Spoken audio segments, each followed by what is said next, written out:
2023 మే 30వ తేదీన చైనా అయితే ఒక స్టేట్మెంట్ ఇచ్చిందనమాట. ఏంటంటే మేము 2025 కల్లా 10 కిలోమీటర్ల లోతైన బోర్వెల్ని తవ్వబోతున్నాం అన్నట్టుగా ఒక స్టేట్మెంట్ పాస్ చేసిందనమాట. ప్రపంచంలో మనం ఇప్పటివరకు చూసుకున్నామంటే ఎక్కువ లోతు తవ్విన బోర్వెల్ ఎక్కడుందంటే రష్యాలో ఉంది. ఇది సుమారుగా 12 కిలోమీటర్ల లోతు అయితే ఉందన్నమాట. దీనికి వచ్చి కోలా సూపర్ డీప్ బోర్వెల్ అని పేరు కూడా పెట్టారు. అండ్ ఈ బోర్వెల్ తవ్వడానికి వాళ్ళకు పట్టిన సమయం ఎంతో తెలుసా? సుమారుగా 20 సంవత్సరాలు పట్టింది. అంటే 12 కిలోమీటర్లు తవ్వడానికి వీళ్ళకి 20 సంవత్సరాలు పడితే 10 కిలోమీటర్లు తవ్వడానికి చైనాకి 2 సంవత్సరాలే పడుతుందని చెప్పి వాళ్ళైతే స్టేట్మెంట్ ఇచ్చారనమాట. అంటే ఇది ఎలా సాధ్యం? 20 సంవత్సరాలు ఎక్కడ, 2 సంవత్సరాలు ఎక్కడ? సరే ఓకే, ఆ విషయం గురించి పక్కన పెట్టేసేయండి. అసలు చైనాకి ఇప్పుడు 10 కిలోమీటర్ల లోతు తవ్వాల్సిన అవసరం ఏమొచ్చింది అనేది బిగ్గెస్ట్ క్వశ్చన్ కదా. సో దీనిపైన చాలా రకాలుగా చాలామంది డిఫరెంట్ వర్షన్లో మాట్లాడుకుంటున్నారు. సో మనం కూడా వాళ్ళు ఏమేమి మాట్లాడుకుంటారో ఆ విషయాల గురించి మనం డిస్కస్ చేద్దాం. ఫస్ట్ థింగ్ ఏంటంటే చైనాకి ఈ బోర్వెల్ చాలా ఇంపార్టెంట్ అనే చెప్పాలి. ఎందుకంటే వాళ్ళ దేశంలో ఇప్పుడు ఎనర్జీ రిసోర్సెస్ అనేవి చాలా తగ్గిపోయాయని చెప్పాలి. గత 21 సంవత్సరాలుగా చూసుకున్నామంటే లాస్ట్ 21 ఇయర్స్ నుంచి చూసుకున్నామంటే చైనా ఎనర్జీ యూజ్ చేయడంలో 256% పెరిగిందంట. అంటే అమెరికా కన్నా 2 రెట్లు ఎక్కువ అని చెప్పాలి. సో వాళ్ళకి బాగా పెరగడం వల్ల ఇప్పుడు కరెంటు కోతలు కూడా ఎక్కువయ్యాయి. అంటే కరెంట్ ఎక్కువగా కట్ చేస్తున్నారు, అంటే ఎనర్జీని సేవ్ చేస్తున్నారని టాక్ కూడా నడుస్తుంది అనమాట.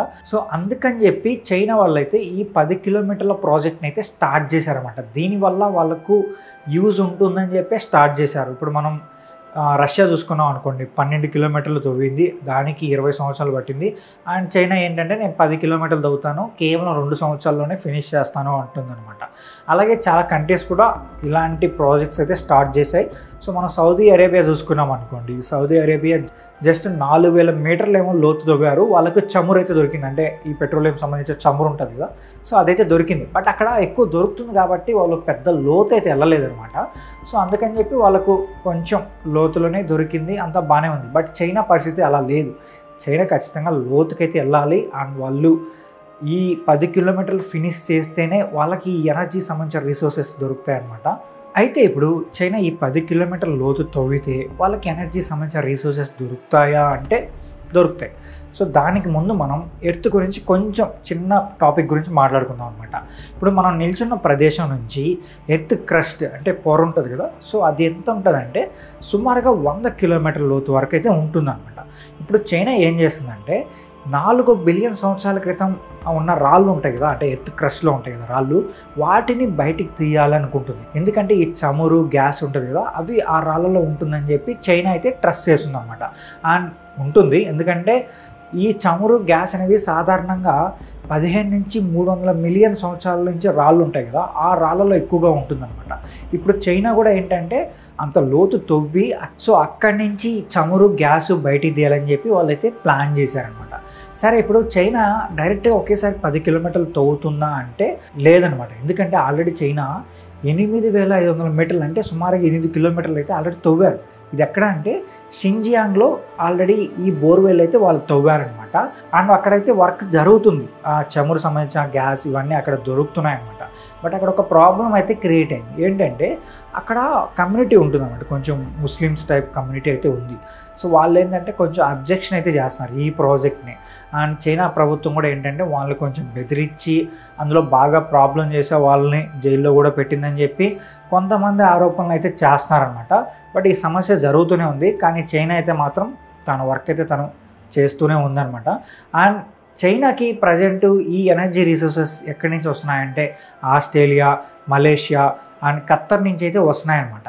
కానీ చైనా ఎందుకు భయపడుతుంది అంటే బయట కంట్రీస్ నుంచి రిసోర్సెస్ వస్తున్నాయి కదా, మరి ఎందుకు ఇప్పుడు చైనా ఇంత ఖర్చు పెట్టి ఈ ప్రాజెక్ట్ స్టార్ట్ చేయాల్సిన అవసరం ఏముంది అనే క్వశ్చన్ కూడా రైజ్ అవ్వచ్చు. బట్ ఏమైందంటే ఇప్పుడు రష్యా ఉందనుకోండి, రష్యా ఏం చేసిందంటే రష్యా యొక్క శత్రు దేశాలు ఉంటాయి కదా, వాటికి ఎనర్జీ రిసోర్స్ ఇవ్వడం కానీ లేదంటే అన్ని కట్ ఆఫ్ చేసేసింది. రేపు ఎప్పుడైనా ఏదైనా ప్రాబ్లం వచ్చి చైనాకి ఆస్ట్రేలియాకి సరిగ్గా పడకపోవడం లేదంటే మలేషియాతో సరిగ్గా పడకపోవడం ఇలా జరిగితే అప్పుడు చైనా పరిస్థితి ఏంటి? ఖచ్చితంగా వాళ్ళు అయితే ఆపేస్తారు కదా, సో వాళ్ళు ఇవ్వరు కదా. సో అప్పుడు మాత్రం చైనా చాలా ఇబ్బంది పడాల్సి వస్తుంది. కాబట్టి చైనా ముందు జాగ్రత్తగానే ఈ ప్రాజెక్ట్ అయితే స్టార్ట్ చేసింది అనమాట. అంటే వాళ్ళు సేఫ్గా ఉంచుకోవడం కోసం అయితే మాత్రం చైనా పాకులాడుతుందని చెప్పాలి. అండ్ చైనా గురించి మనకు తెలిసిందే కదా, అండ్ లోపల ఒక పని చేస్తూ ఉంటుంది, బయట ప్రపంచానికి ఒక పని అని చెప్తూ ఉంటుంది. సో దీని గురించి కూడా మాట్లాడుకుందాం. అంటే ఈ టాపిక్ గురించి కూడా ఒక వర్షన్ అయితే నడుస్తుంది, అదేంటనేది లాస్ట్లో చెప్తాను. సో అందుకని చెప్పి చైనా అయితే మాత్రం బాగా ఖర్చు పెట్టి ఈ ప్రాజెక్ట్ అయితే చేస్తుంది. అండ్ దీనికోసం వాళ్ళు ఎక్విప్మెంట్స్ పైన ఎక్కువ ఖర్చు పెట్టారు. ఎందుకంటే ఇప్పుడు రష్యా ఉంది కదా, రష్యా ఈ 12 కిలోమీటర్ల లోతు తవ్వింది కదా, బట్ వాళ్ళు అక్కడి నుంచి ఇంకా లోతుకు వెళ్ళలేకపోయారు. బికాస్ ఏంటంటే వాళ్ళ దగ్గర ఉన్న ఎక్విప్మెంట్స్ అయితే మాత్రం అక్కడితో అవి ఆగిపోయాయి. ఇంకా అంతకన్నా లోతుకి వెళ్ళలేవన్నంత పరిస్థితికి అయితే వాళ్ళు వచ్చేసారనమాట. అంటే వాళ్ళ టెక్నాలజీ అక్కడికి ఆగిపోయిందని చెప్పాలి. ఇప్పుడు చైనా ఏం చేస్తుందంటే దీనిపైన ఎక్కువ కాన్సన్ట్రేషన్ చేసి చెప్పాలన్నమాట. ఎందుకంటే వాళ్ళు తయారు చేయబోయే ఎక్విప్మెంట్స్ అంటే లోతుకు వెళ్ళే ఎక్విప్మెంట్స్ ఎలా ఉన్నాయంటే సుమారుగా 200 డిగ్రీల వేడిని కూడా తట్టుకునే విధంగా, అలాగే భూమి లోపల ఎంత ప్రెషర్ ఉన్నా కూడా తట్టుకునే విధంగా అయితే డిజైన్ చేస్తున్నారనమాట. సో ఈ ప్రాజెక్ట్ అయితే ఎట్టి పరిస్థితుల్లో ఆగిపోకూడదు కదా. సో అందుకని చెప్పి ఎక్కువ డబ్బుని ఈ ఎక్విప్మెంట్స్ పైన ఖర్చు పెట్టి మరి ఈ ఎక్విప్మెంట్స్ అయితే చైనా వాళ్ళు అయితే తయారు చేశారనమాట. మనకు తెలిసింది కదా, ఏ దేశంలో అయినా ఒక ప్రాజెక్ట్ స్టార్ట్ చేశారంటే అలాంటి ప్రాజెక్టే మరో దేశం కూడా స్టార్ట్ చేస్తుంది. ఎందుకంటే పోటీ ప్రపంచం మనకు తెలిసిందే, ప్రతి విషయంలో కూడా ఏదో ఒక దేశంతో ఏదో ఒక దేశం పోటీ పడుతూనే ఉంటుంది. అండ్ ఇలాంటి విషయం కూడా ఇలాంటి ప్రాజెక్ట్స్లో కూడా కొన్ని దేశాలు అయితే పోటీ పడ్డాయి. సో పోటీ గురించి మనం మాట్లాడుకోవాలంటే ఫస్ట్ అమెరికా, రష్యానే వస్తాయన్నమాట. వీళ్ళిద్దరికి మాత్రం సో మామూలు పోటీ అయితే ఉండదు. ఒక్క ప్రాజెక్ట్ స్టార్ట్ చేశారంటే దానికి వ్యతిరేకంగా మరో కంట్రీలో మరో ప్రాజెక్ట్ అయితే ఖచ్చితంగా వాళ్ళు స్టార్ట్ చేస్తారు. సో అలాంటిది కూడా జరిగిందనమాట. మనం కోల్డ్ వార్ విషయం గురించి వచ్చినామంటే అమెరికా, రష్యా అయితే మాత్రం చాలా గట్టిగానే పోటీ పడ్డాయని చెప్పాలి. అలానే ఇలా భూమి లోపలికి వెళ్ళడానికి కూడా ఈ రెండు కంట్రీస్ అయితే బాగా పోటీ పడ్డాయి.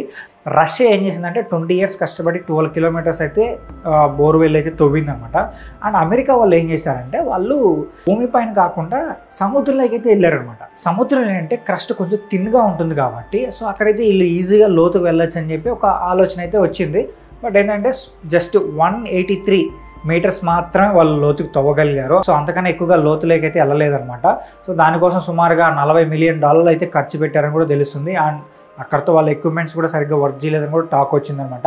అండ్ జర్మనీ కూడా ఈ రేస్లోకి అయితే వచ్చింది. వాళ్ళు కూడా సుమారుగా $350 ఎంతో ఖర్చు పెట్టి 7,500 మీటర్లు అంటే 7.5 కిలోమీటర్ల వరకు అయితే ఈ బోర్వెల్ అయితే తవ్వారనమాట. ఇలాంటి ప్రాజెక్ట్స్లో కూడా పోటీ అయితే చాలా గట్టిగా ఉందని చెప్పాలి. అండ్ చైనా మాత్రం ఈ ఫెయిల్యూర్స్ నుంచి బాగా నేర్చుకొని సో వాళ్ళ ఎక్విప్మెంట్స్ పైన ఎక్కువ కాన్సన్ట్రేషన్ చేసి మంచి ఎక్విప్మెంట్స్ అయితే రెడీ చేసి 2025 కల్లా ఈ ప్రాజెక్ట్ని అయితే ఫినిష్ చేస్తామన్నట్టుగా వాళ్ళైతే మాట్లాడుతున్నారనమాట.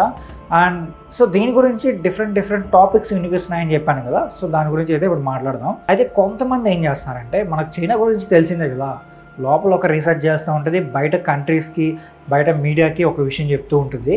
సో ఇప్పుడు దీని గురించి కూడా కొంతమంది ఏం మాట్లాడుతున్నారంటే ఇది బోర్వెల్ ప్రాజెక్ట్ కాదు, ఇక్కడ అణుబాంబు సంబంధించిన రీసెర్చ్, ఇక్కడ న్యూక్లియర్ బాంబ్ సంబంధించిన రీసెర్చ్ అయితే చేస్తున్నారు. సో వాళ్ళు కొత్తగా different type of nuclear bombs అయితే రెడీ చేస్తున్నారు అన్నట్టుగా టాక్ అయితే నడుస్తుందన్నమాట. అండ్ కొంతమంది అయితే ఇది మాట్లాడుతున్నారు, కొంతమంది అయితే లేదు వాళ్ళు బోర్వెల్ తవ్వుతున్నారని కూడా మాట్లాడుతున్నారు. అండ్ మనం చైనాని అయితే అంత గుడ్డిగా నమ్మాల్సిన అవసరం కూడా లేదు, ఎందుకంటే వాళ్ళకి ఖచ్చితంగా లోపల ఒకటి చేశారంటే బయటకు ఒకటి చెప్తూ ఉంటారు. బట్ మనం వెయిట్ చేసి చూద్దాం మరి. సో చైనా 10 kilometers లోతు తవ్వి సో దీన్ని గురించి బయట ప్రపంచానికి ఏం చెప్తుంది ఏంటనేది మాత్రం సో వెయిట్ చేసి చూద్దాం. సో దీనిపైన మీరేమనుకుంటున్నారో కూడా ఒకసారి కామెంట్ చేసి చెప్పండి. అలాగే ఈ వీడియో నచ్చితే మా ఛానల్ సబ్స్క్రైబ్ చేసుకోండి. ఇలాంటి మోర్ ఇంట్రెస్టింగ్ వీడియోస్తో నేను మీ ముందుకు వచ్చేస్తాను.